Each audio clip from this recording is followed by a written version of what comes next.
जहाँ पर भोलेनाथ एक स्तंभ के रूप में प्रकट हुए थे। जब मंजिल महादेव हो तो रास्ते अपने आप बनाते हैं। जम्मू से बसोली में अपने घर निकल रहा था, लेकिन लखनपुर जाते ही मेरा प्लान बदल जाता है। मैंने सुना था काठगढ़ के प्राचीन शिव मंदिर के बारे में, इसलिए महादेव के दर्शन करने के लिए मैं लखनपुर से काठगढ़ की ओर निकल आता हूँ।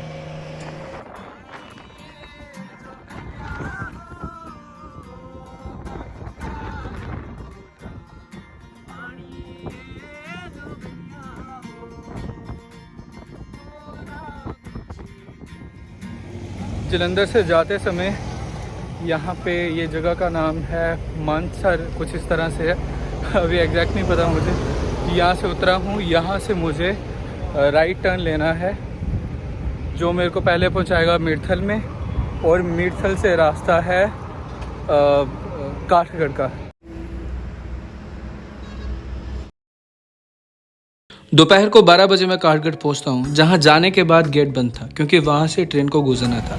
जैसे ट्रेन गुजर जाती है मुझे फाइनली ऑटो मिलता है, और इतनी गर्मी में मैं निकल जाता हूं क्योंकि गर्मी ज़्यादा थी, लेकिन मंजिल महादेव थे। ये मेरी लाइफ की पहली ऐसी जर्नी है जहाँ पे मैंने क्विक डिसीजन लिया है, जा कहीं हो रहा था, और ऐसी जगह पे निकल जाता हूँ जहाँ पे मैं लाइफ में कभी नहीं गया, लेकिन सुना था, गूगल मैप का सहारा लिया और निकल गया।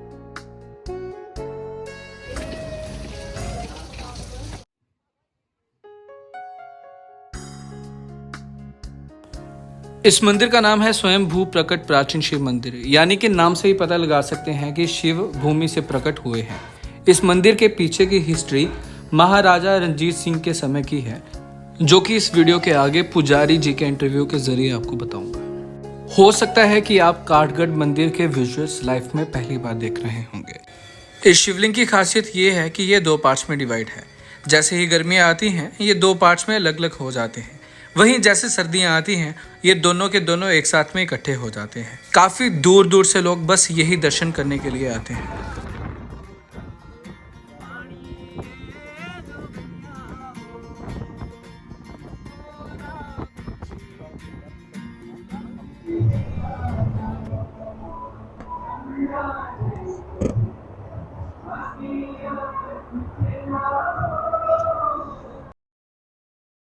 वीडियो की स्टार्टिंग में मैंने जिक्र किया कि मैं इस मंदिर की हिस्ट्री जानने में बहुत इंटरेस्टेड था।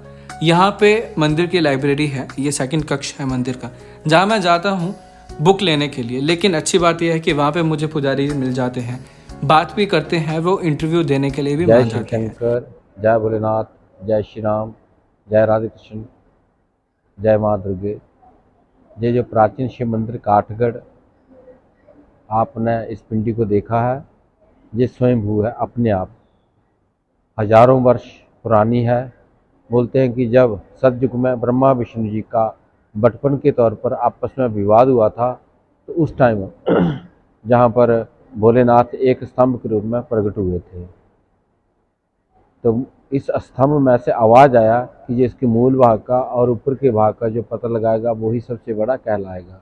तो बोलते हैं कि ब्रह्मा जी आकाश मंडल पर चले गए, विष्णु जी पाताल में चले गए, मगर किसी को भी इस स्तंभ का अंत नहीं मिल पाया। फिर हार के जहाँ पहुँचे जैसे जहाँ पर पहुँचे, तो इस स्तंभ में से, इस पिंडी में से भगवान शंकर प्रकट हुए, और उन्होंने बोला कि हम त्रिदेवों में कोई छोटा बड़ा नहीं है। भगवान विष्णु का काम है कि सृष्टि की उत्पन्नता करना, भगवान ब्रह्मा का काम है कि सृष्टि की पालना करना, और भगवान शंकर का काम है संहार करना। ऐसे में त्रिदेवों में कोई भी छोटा बड़ा नहीं है। ये तो सतयुग की बात हो गई जी। कल युग जब आया तो सबसे पहले महाराजा रणजीत सिंह को इनके दर्शन हुए थे। कैसे हुए थे कि राजा जी इस रास्ते से कहीं आगे जा रहे थे, जैसे जहाँ पर पहुँचे, ये तो बियाबान जंगल था, घोड़े पर जा रहे थे, तो जहाँ पर पहुँचे तो उनका घोड़ा आगे न बढ़ पाए। उन्होंने सोचा शायद थक गए होंगे, थोड़ी देर के लिए यहाँ पर विश्राम कर लेते हैं। तो विश्राम करना था, तो राजे लोग थे, उनको बैठने का थोड़ा स्थान चाहिए था।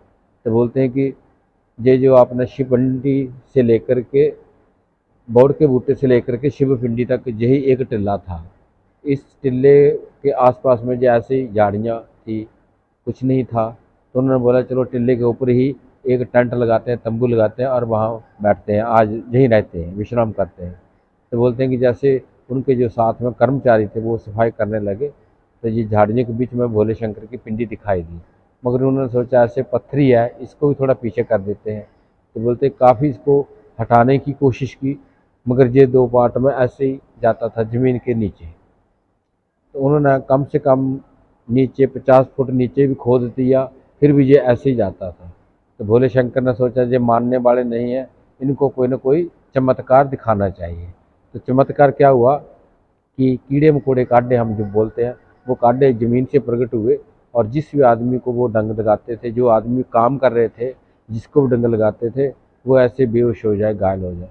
तो राजा को ज़्यादा शक हुआ, उन्होंने फिर अपने राजपुरोहित पंडित जी को बुलवाया। जहाँ पर पंडित जी ने आकर के देखा, उन्होंने बोला राजन आपने बहुत बड़ी गलती की है, आप ऐसा करिए जहाँ पर साधु महात्मा बुलवाइए और पंडित लोग बुलवाइए, जिस स्वयंभू भगवान शंकर और माता पार्वती जी प्रकट हुए हैं।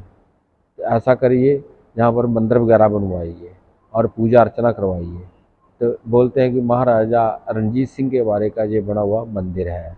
बाकी जो सिकंदर थे, सिकंदर भी लड़ाई लड़ते हुए यहीं से वापस चले गए थे, आगे नहीं बढ़ पाए थे, क्योंकि उनके भी भगवान ने उनके मन में भी कुछ ऐसी दया डाल दी कि आगे लड़ाई नहीं करनी है, जहाँ से पीछे हट गए। और यहाँ पे कहा जाता है कि गर्मियों में हाँ जी, हाँ जी, आगे का जो है जैसे कि 2 पार्ट हैं। गर्मियों में मूर्ति जो है वो अलग होती है, सर्दी में इकट्ठे होते हैं। कृष्णा जन्माष्टमी से लेकर के शिवरात्रि तक मूर्तियाँ धीरे धीरे मिलती जाती है। कृष्णा जन्माष्टमी से लेकर के शिवरात्रि तक धीरे धीरे आपस में मिलती जाती है। शिवरात्रि के कुछ घड़ी पल के लिए मूर्ति का आपस में मिलन होता है। शिवरात्रि के दूसरे दिन से फिर मूर्तियों का अलग होना शुरू हो जाता है। 6 महीने गैप बढ़ता है, 6 महीने घटता है। इस समय जो है वो गैप अभी बढ़ रहा है। कृष्ण जन्माष्टमी आएगी, उससे फिर गैप कम होना शुरू हो जाएगा। ये इसकी हिस्ट्री है। बाकी ऐसा है कि जहाँ पर काफ़ी दूर दराज के, जैसे जम्मू कश्मीर हो गया, दिल्ली, हरियाणा, पंजाब, हमारा हिमाचल, सभी जहाँ पर श्रद्धालु यहाँ माथा टेकने आते हैं। ये इसकी हिस्ट्री है, ये इसकी कहानी है। बोले शंकर भगवान की जय।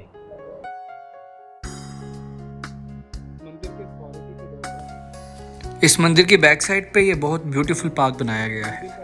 मुझे नीचे जाने का टाइम तो नहीं लगा क्योंकि मैं लेट हो रहा था, लेकिन ऊपर से ये विजुअल देख सकते हैं, बहुत ब्यूटीफुल है। अथॉरिटी से जब मैंने पूछा तो ये सारा का सारा मंदिर की अथॉरिटी के द्वारा ही बनाया गया है। थोड़ा टाइम कम होने के कारण मुझे जाना पड़ेगा, क्योंकि अगर मैं ज़्यादा देर रुका तो जिन ऑटो वाले भैया के साथ में आया हूँ वो भी नाराज़ हो जाएंगे, क्योंकि लगभग मुझे आधा घंटा हो चुका है मंदिर में और मुझे अपने घर पे भी वापस जाना है, जिसके लिए मुझे यहाँ से जल्द ही निकलना पड़ेगा। बाकी बेसिकली जो यहाँ की हिस्ट्री थी, यहाँ की जो मेन पिंडी के दर्शन थे, वो हमने आपको करवा दिए हैं। फेसबुक पर 1 लाख फॉलोअर्स कंप्लीट होने पर इस मंदिर में मैं फिर से आऊँगा। तब तक के लिए अलविदा लेता हूँ, मिलेंगे अगली वीडियो में।